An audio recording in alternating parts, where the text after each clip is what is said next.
આ હાલત જો 2 વીઘા જેટલી મગફળી આખી વેરણ શેરણ કરી નાખી છે. જે રીતે ત્યાં તમે જો આ કાંઈ એને કાંઈ પડી જ નથી. અત્યારે એટલા ખેડૂતો આ 2 મહિનાની મગફળીમાં ઊભા છે.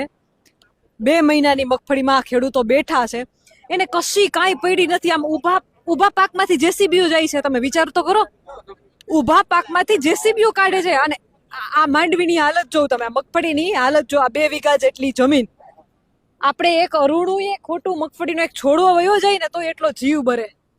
અને આ કોઈ અરુણ નથી. અને આ ખેતર ખેડેની રીતે ખોદી નાખ્યું છે. ખેડે આવી ન હોય. આ હાલત જો 2 વીઘા જેટલી મગફળી આખી વેરણ શેરણ કરી નાખી છે. ખેડૂતોની માંગ માત્ર એટલી છે કે જ્યાં સુધી અમારા વળતરનો નિર્ણય ન આવે ત્યાં સુધી કામ બંધ કરવામાં આવે. નથી કોઈ વળતરનો નિર્ણય આવ્યો, એમ છતાંય ઊભા પાકમાંથી આ રીતે કામ કરવામાં આવે. તાનાશાહીની હદ